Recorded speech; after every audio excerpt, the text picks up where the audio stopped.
आज आपको मैं ई डिस्ट्रिक्ट सेवा के बारे में बताऊंगा। ई डिस्ट्रिक्ट सेवा के लिए सबसे पहले आपको रजिस्ट्रेशन करना होगा।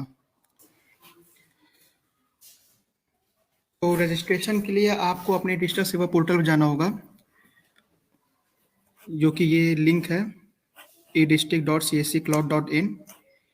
इस पे आप क्लिक करके जैसे इसको क्लिक करेंगे आपका ये पेज ओपन होगा।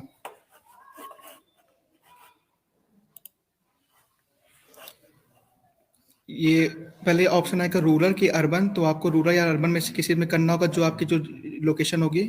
अगर आपका रूरल तो आप रूरल करेंगे, अर्बन है तो आप अर्बन करेंगे। फिर नीचे जो आपका आ रहा है वो है name, mobile number, email ID, state, district, block, gram panchayat and village. आप अपना नाम भरेंगे, नाम आपका इंग्लिश में आप भरेंगे। मोबाइल नंबर, ईमेल आईडी, जो आपकी रजिस्टर्ड में ईमेल आईडी होगी आप वो भरेंगे, क्योंकि आपका जो भी क्रेडेंशियल होगा वो आपके इसी ईमेल आईडी पे जाएगा। स्टेट में आप उत्तर प्रदेश, डिस्ट्रिक्ट आपका कौन सा है वो, ब्लॉक आपका क्या है और आपकी जीपी क्या है वो, और विलेज। उसके बाद ये नीचे एक ऑप्शन आ रहा है कि are you already registered and working e district service UP. अगर आप किसी पहले से डीएसपी से जुड़े हैं तो आप उसको कर देंगे यस। अगर आप इनकेस नहीं जुड़े हैं तो आप उसको नो कर देंगे। तो इस सबसे पहले ये आपको रजिस्ट्रेशन करना होगा, जो कि आपका जो रजिस्ट्रेशन अमाउंट आएगा वो आएगा ₹1.18, वो कि आपके डिजिटल सेवा पोर्टल से डेबिट हो जाएगा। जैसे ही आपका रजिस्ट्रेशन हो जाएगा उसके बाद जो आपकी डिटेल है वो हमारे पास आएगी कि आपने इस विलेज, इस जीपी में आपने रजिस्ट्रेशन किया है।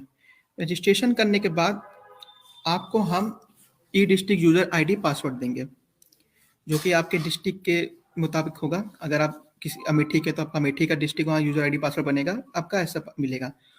तो जैसा कि आप मेरे स्क्रीन पे देख पा रहे हैं, पहले तो आप यहाँ जो पहला जो आप मार्क कर रहा है वो है सीएससी ई डिस्ट्रिक्ट यूजर, आपको सिलेक्ट करना है।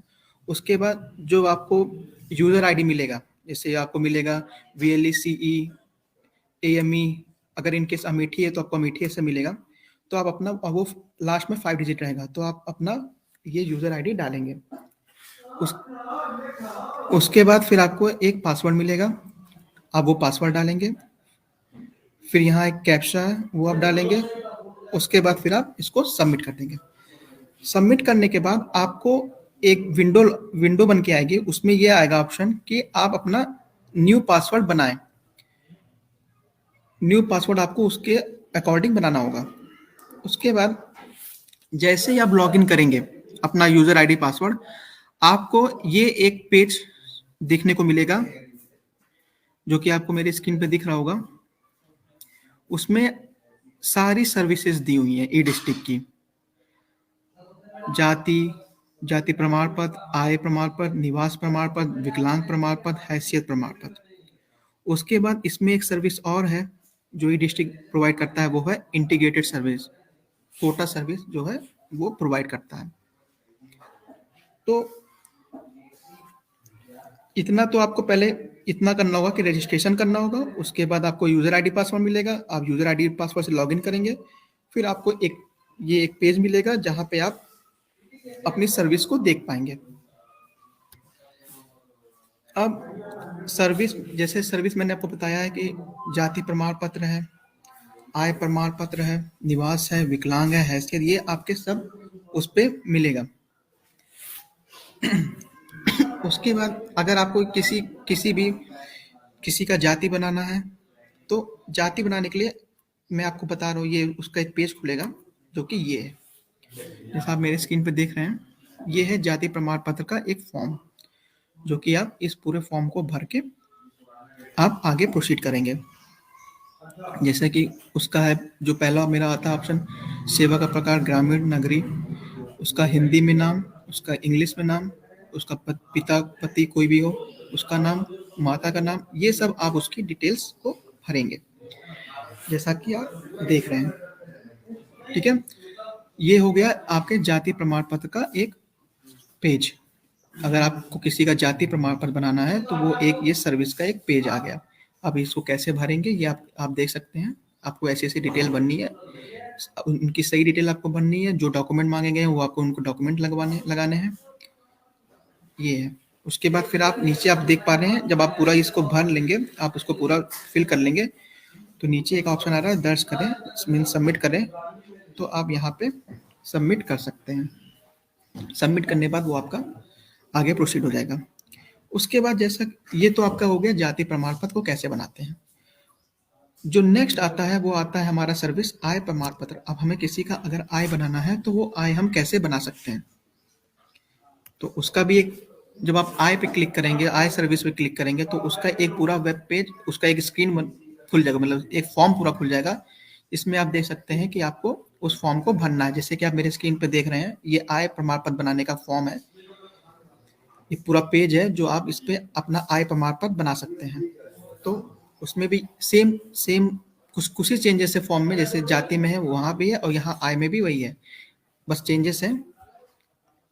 आपको जैसे डिटेल्स भरनी, जिसका भी आप बना रहे हो आप उनकी डिटेल भरोगे कि उनकी क्या क्या डिटेल है, सेवा का प्रकार है, ठीक है, वो अर्बन रूरल हो गया, उसका नाम हो गया, उसका मदर का नेम हो गया, उसका मकान नंबर, जिला डिस्ट्रिक्ट क्या है, ग्राम क्या है, ये सब आप भरोगे। उसका मोबाइल नंबर है, फिर वो आप नीचे देख सकते हो कि परिवार की कुल वार्षिक आय कितनी है, आधार संख्या जो यूआईडी है, आधार नंबर जो आप वो भरोगे, जो कि उनका करेक्ट होगा, वो पूरा उनका डॉक्यूमेंट जो भी आप उसको सही से भरोगे।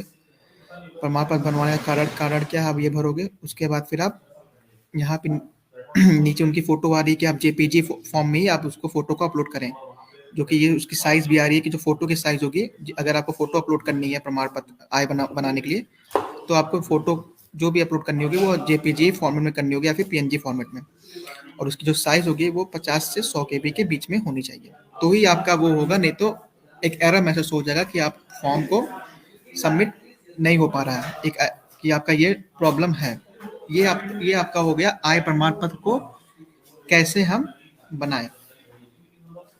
ये सारी सर्विसेज, ये सारी जितनी भी सर्विसेज हैं, आपको सारी सर्विसेज ई डिस्ट्रिक्ट के वेब जो पोर्टल है, जब आप लॉगिन करोगे आपको सारी सर्विसेज वहाँ दिखेंगी कि हमें ई डिस्ट्रिक्ट, बहुत से क्वेश्चन होते हैं कि हमें सर्विस नहीं मिलती, हम सर्विस कैसे करें। वहाँ को आप जैसे अपना लॉगिन यूजर आईडी लॉगिन करोगे, आपको सारी सर्विस वहाँ दिख जाएगी कि हाँ ये सर्विस है जिससे हम दूसरों लोगों को हेल्प कर सकते हैं। तो आपको पूरी यहाँ दी गई सर्विस है, आप देख सकते हो। अब जैसे मैंने आपको बता दिया जाति का कैसे है, ठीक है, ये हिंदी में भी है, इंग्लिश में भी है उसका फॉर्म। आपको मैंने आय बता दिया। अब मैं आपको बताता हूँ निवास प्रमाण पत्र कैसे बनाएं। तो जब आप इस पे क्लिक करोगे तो निवास प्रमाण पत्र का भी एक पूरा फॉर्म आ जाता है। आप ये देख सकते हो, एक आप मेरी स्क्रीन पे आप ये देख सकते हो कि कैसे ये निवास प्रमाण पत्र का फॉर्म आ गया है। ये आपको जैसे ही आप क्लिक करोगे आपको सारा ये फॉर्म आपके आ जाएगा। आपको सिर्फ डिटेल भरनी है और कुछ नहीं। डिटेल भरनी है, उसको सबमिट करनी है, फिर आपका वो डेबिट होगा, अमाउंट आपका डेबिट होगा आपके डिजिटल सेवा पोर्टल से। यही एक प्रोसेस है। ये तो ई डिस्ट्रिक्ट सर्विस हो गई। अब हम बात कर लेते हैं इंटीग्रेटेड सर्विस। इंटीग्रेटेड सर्विस बहुत वीरली भाई को कंफ्यूजन होता है कि हम कोटा कैसे लें, हमारा कोटा बहुत ज्यादा हो गया है तो उसमें एरर आ रहा है, कोटा आप कम कर दीजिए। अगर आपको कोटा लेना है तो आपको मिनिमम 5 और मैक्सिमम 50 इन डिजिट के बीच में ही आपको कोटा अलॉट करना होगा। आप अगर ज्यादा कोटा अलॉट कर लेते हो तो उतना आपके डिजिटल सेवा पोर्टल में अमाउंट होना चाहिए कि उस कोटा का वो पैसा डेबिट हो सके। अगर आप ऐसा नहीं करते, आप ज्यादा कोटा ले लेते हैं और अमाउंट आपके डिजिटल सेवा पोर्टल में कम रहता है, तो आप में वो एरर आएगा कि user is inactive, please pay the amount. जो कि आप अमाउंट आपने जो लिया है वो एक एरर मैसेज आएगा कि आप इसका पहले पेमेंट करिए तो ही आप इस सर्विस को आगे कर पाएंगे। तो बहुत सारे लोग के साथ होता है कि वो कोटा बहुत ले लेते हैं और उसका पेमेंट नहीं हो पाता है उस कोटा एलोकेशन का, जिससे कि वो एक एरर मैसेज हमेशा शो होता है। ऐसा बहुत से केस आते हैं, मेल पे भी हमारे पास आते हैं, टिकट्स जो होती हैं ई डिस्ट्रिक्ट की उस पर भी ये आता है कि सर हम कोई इंटीग्रेटेड सर्विस नहीं कर पा रहे हैं। तो इसका कारण यही है कि आप कोटा ज़्यादा ले लेते हैं, जिससे कि उसका पैसा डेबिट नहीं होता है और वो सर्विस आप उसका लाभ नहीं ले पाते हैं। तो आपको कोटा जब भी लेना है मिनिमम 5 और मैक्सिमम 50 इन 2 डिजिट के बीच में ही आपको कोटा अलॉट करना है, जिससे कि आप इस सर्विस का यूज अच्छे से यूज कर सकें। तो आपको मैं वो पेज जब आप अप्लाई फॉर इंटीग्रेटेड सर्विस आप क्लिक करेंगे तो मैं आपको पेज दिखा दे रहा हूँ कि वो पेज कैसे ओपन होगा। जैसा कि आप मेरा स्क्रीन देख पा रहे हैं, ये ये एक पूरा इंटीग्रेशन सर्विस का पेज खुल गया है। यहाँ पे आपको सब कुछ दिखेगा। पहले आपको जैसे एक मैंने डेमो लिया है, एक आईडी मैंने डाल के लिया है, जैसे कि अभी इसके में देखिए अवेलेबल बैलेंस 1 दिखा रहा है, ठीक है। तो अगर आपका बैलेंस ज्यादा रहेगा तो ही आप कोटा ले पाओगे, मीन्स 5 से 50 के बीच में ही आपको कोटा अलॉट करना है। ये आप इतना मान के, ये आप इसको कर लीजिए कि हाँ हमको इतना ही कोटा करना है। अगर आप इससे ज्यादा कोटा अलॉट करोगे तो उसके लिए आपको बैलेंस ज्यादा रखना पड़ेगा अपने पोर्टल, अपने डिजिटल सेवा पोर्टल में। तो जैसे यहाँ एक ऑप्शन आपको दिख रहा है रिक्वेस्ट मोर कोटा, आप यहाँ कोटा अलॉट करने के लिए आप क्लिक कर सकते हो कि आपको कितना कोटा लेना है, ठीक है। आपको यहाँ यूजर आईडी दिख रहा है, आप अपना इसमें यूजर आईडी डालोगे। देखिए आप यहाँ साफ साफ लिखा है कि enter the number of quota minimum 5 and maximum 50। 5 से लेके 50 के बीच में ही आपको कोटा को एलोकेट करना है। ये यहाँ साफ साफ एकदम लिखा होगा कि आपको 5 और मैक्सिमम 50। तो आप जैसे ही यहाँ अगर आप इनकेस 5 डालते हो तो 5 के हिसाब से आपके वॉलेट में जितना भी बैलेंस होगा वो डिडक्ट हो जाएगा और आपको कोटा एलोकेट हो जाएगा, ठीक है। तो आप यूजर आईडी डालोगे, आप अपना कोटा एलोकेशन डिजिट डालोगे कि मुझे 5 चाहिए कि मुझे 50 चाहिए। 5 से 50 के बीच में आपको लेना है, नहीं तो आपको मैसेज एक एरर शो करेगा। तो आप 5 डाल देंगे, उसके बाद आप इसको सबमिट कर देंगे, इसके बाद आपको एक मेल, आपका कोटा एलोकेट हो जाएगा, ठीक है। ये तो हम आपको सर्विस के बारे में बताए हैं कि ई डिस्ट्रिक्ट रजिस्ट्रेशन करने, सबसे पहला काम है हमें ई डिस्ट्रिक्ट को रजिस्ट्रेशन करना है। ई डिस्ट्रिक्ट रजिस्ट्रेशन करने के बाद आपको क्रेडेंशियल मिलेगा, यूजर आईडी पासवर्ड मिलेगा। उसके बाद जैसे आपको यूजर आईडी पासवर्ड मिलेगा, आपको ये लॉगिन करना है। लॉगिन करने के बाद आपको एक, जैसे आप इसको लॉगिन करोगे आप, और लॉगिन आपके मेल, लॉगिन क्रेडेंशियल आपके उसी मेल आईडी पे जाएगा जो आप मेल आईडी आप जो रजिस्ट्रेशन किए होंगे। ये आप याद रखिए कि आपका क्रेडेंशियल आपके मेल आईडी पे ही जाएगा। जैसा कि मैंने आपको बताया, ये सब उसकी सर्विसेज थी, इंटीग्रेशन सर्विसेज।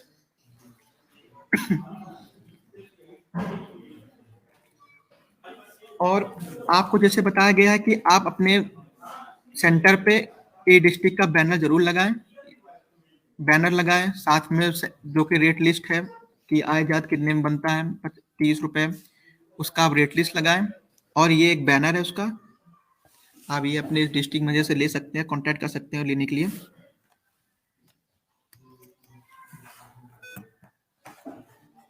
बहुत से बीएलई भाई का ये क्वेश्चन होता है कि सर हमारा डिस्ट्रिक्ट नहीं ओपन हो रहा है, हम रजिस्ट्रेशन कर नहीं पा रहे हैं, उसका क्या सोल्यूशन है। तो सोल्यूशन ये है कि आप अपने डिस्ट्रिक्ट मैनेजर को अपनी सीएससी आईडी, अपना नेम, अपना डिस्ट्रिक्ट, आप उनको फॉरवर्ड करिए कि सर हमारा ये डिटेल है। वो डिटेल आपके डिस्ट्रिक्ट मैनेजर वो हमें देंगे, हम उसको मैपिंग कराएंगे, जो कि एक पूरा प्रोसेस होता है। जब वो प्रोसेस कंप्लीट हो जाएगा तो आपका वो डिस्ट्रिक्ट शो होने लगेगा और आप इजिली अपने पोर्टल से उस ई डिस्ट्रिक्ट रजिस्ट्रेशन कर सकते हैं। लेकिन अगर आपको ये समस्या आ रही है कि सर हमारा डिस्ट्रिक्ट नहीं खुलता, हमारा विलेज नहीं खुल रहा, हमारा ब्लॉक नहीं खुल रहा, तो इसका ये मतलब है कि आपका अभी मैप नहीं हुआ है ई डिस्ट्रिक्ट से। आपको परेशान होने की बिल्कुल जरूरत नहीं है। आप अपनी ई डिस्ट्रिक्ट पाने के लिए आपको अपना सीएससी आईडी, नेम और डिस्ट्रिक्ट, अपनी जो भी आपके डिस्ट्रिक्ट मैनेजर है, आपके कंसर्न डिस्ट्रिक्ट मैनेजर है, आप उनको अपनी डिटेल भेजेंगे, हमारे तरफ वो प्रोसेस कर देंगे, सर ये डिटेल है, आप इनका मैप करा दीजिए, तो हम उसको वो मैप करा देंगे। और जैसे कि बहुत बीएलई भाई ये कहते हैं कि सर हमारा पासवर्ड भूल गए या फिर हम पासवर्ड नहीं ले पाए हैं, हमें पासवर्ड अभी तक नहीं मिला है, हमें पासवर्ड रिसेट करना है। तो आप अपने जो आपके जो डिस्ट्रिक्ट मैनेजर है, आप उनको भेजिए कि सर हमारा ये यूजर आईडी है, हमारा पासवर्ड रिसेट होना है। वो आपका पासवर्ड रिसेट होने के लिए हमें भेजेंगे। आपको कहीं भी नहीं जाना है, ना ही आपको किसी से कुछ कहना है, बस आप अपने डिस्ट्रिक्ट मैनेजर बोलिए कि सर हमारा पासवर्ड रिसेट होना है, मेरा पासवर्ड नहीं ले रहा है, क्योंकि एक टाइम में आता है कि आपका पासवर्ड वो नहीं लेता है। तो उसके लिए आपको बस अपने डिस्ट्रिक्ट मैनेजर को अपना यूजर आईडी भेजना है, सीएससी आईडी भेजना है, और पासवर्ड रिसेट हो आपके जैसे वो हमें भेजेंगे, आपके जो भी आपका रजिस्टर्ड मेल आईडी होगा, आपके उस मेल आईडी पे तुरंत चला जाएगा। कोई भी उसमें समय नहीं लगना है, बस आपको उनको अपनी डिटेल भेजनी होगी कि सर हमारा पासवर्ड रिसेट नहीं, हमारा पासवर्ड नहीं ले रहा है, बस। तो आप ज्यादा से ज्यादा इसमें ट्रांजैक्शन करिए।